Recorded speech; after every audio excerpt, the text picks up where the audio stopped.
So there's this principle. It's called the 1% principle.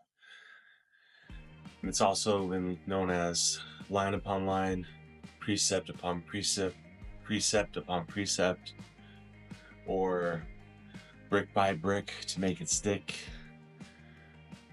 Essentially, it's taking things as where you can build them up and look at them in simple form and make a little bit of progress every day. 1% better today than yesterday. I was reading a really cool story about the British cycling team.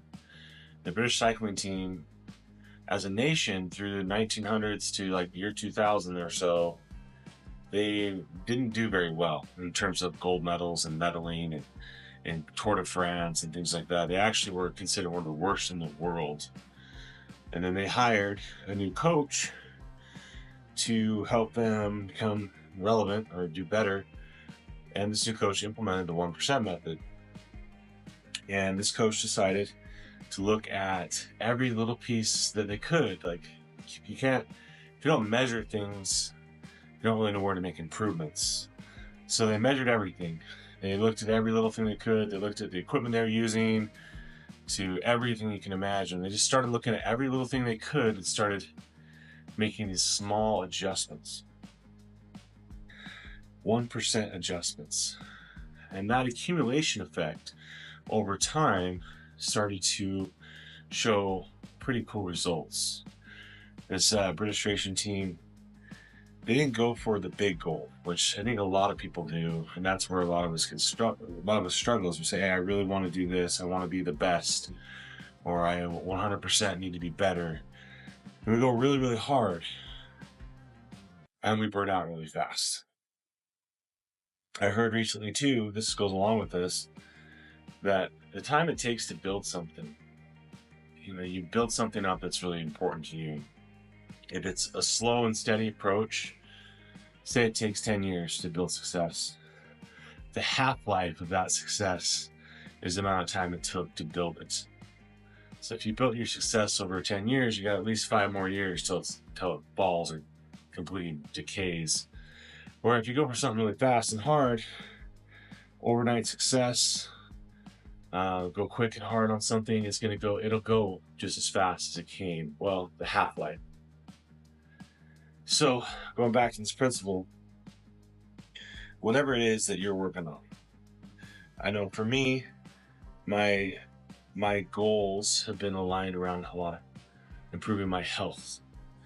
I wanted to improve my physical health so that I could spend more time with my family doing things I enjoy.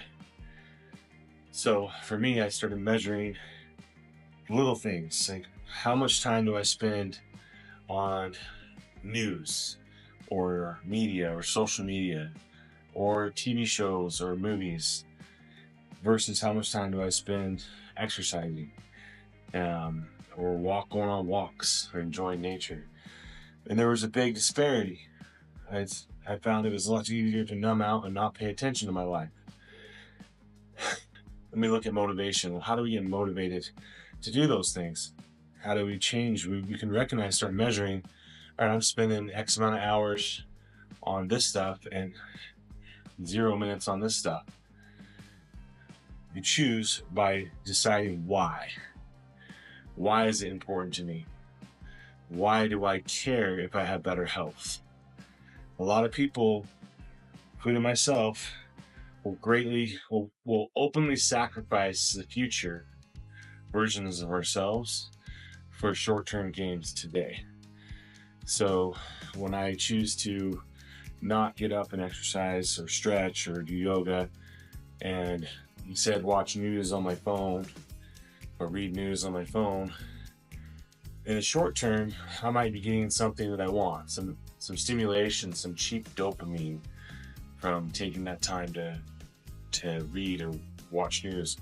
But long term, my body's not getting the exercise it needs to be healthy, and all the cascading side effects of being immobile.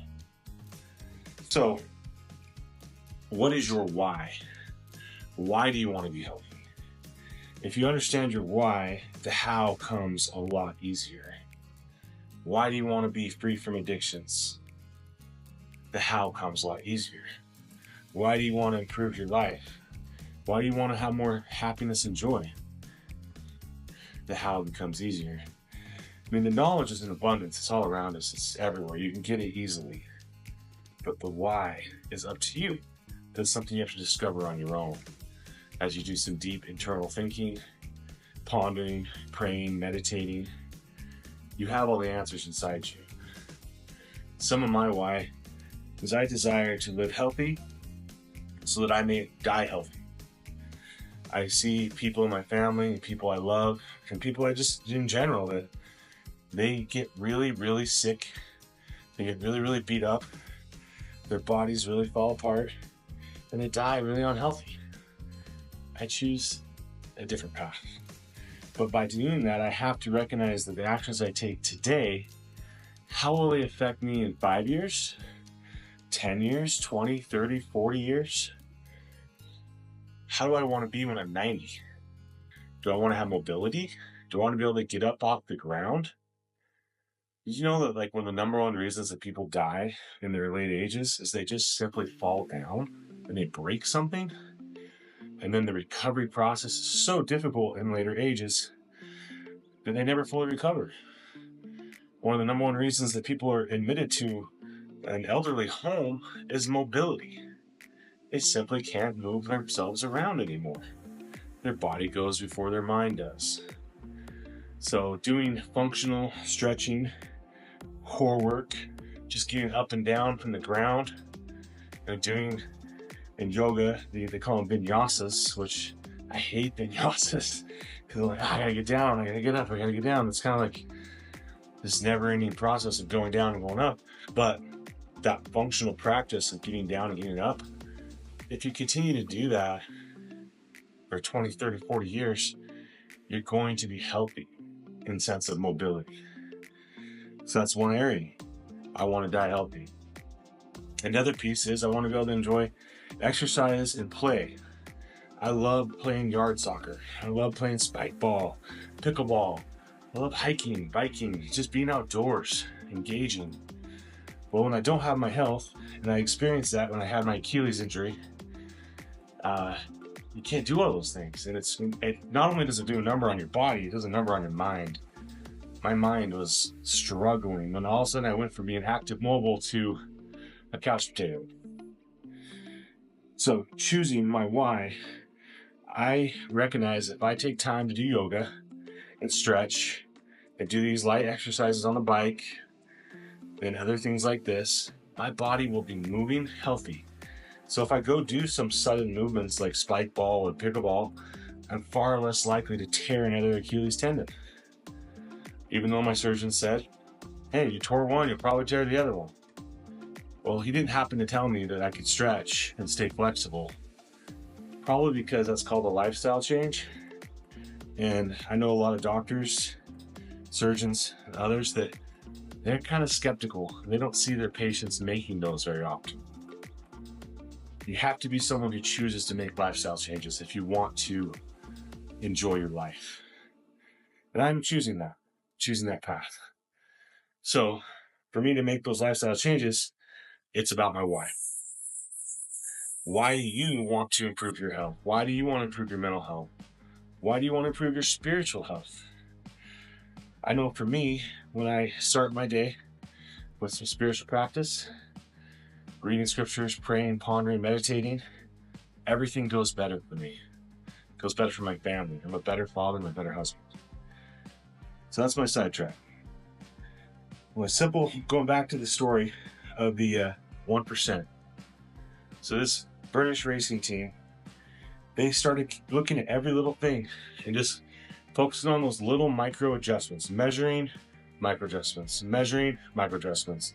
And the formula is really simple. It's consistent actions over time equal results. And they focus those actions on what they can measure. So if you consistently measure your actions over time, you will get big results. If you're not consistent, the results will be inconsistent. Building your routines is essential to creating that success. So measure yourself, be watchful, seek feedback, get opinions, figure out where you can grow, get coaching, mentoring, get support. Now, this same team is now in the 2010 era. They're now one of the world's greatest for cycling. They're racking in the gold medals. They're winning Tour de France's. They're now renowned as one of the world's best. And everyone's like, well, how did they do? Where'd they come from? How come they're so much better? They came out of nowhere. There is no come out of nowhere. Things come like that. You work on them, boom, they go big. These little actions over time equal big results. So as you carry on your day today and decide what you would like to do, what is your why? Ponder that, think about that, and then apply the line upon line, precept upon precept, brick by brick, make it stick, the 1% method, and build a compounding factor that will pay dividends for years to come.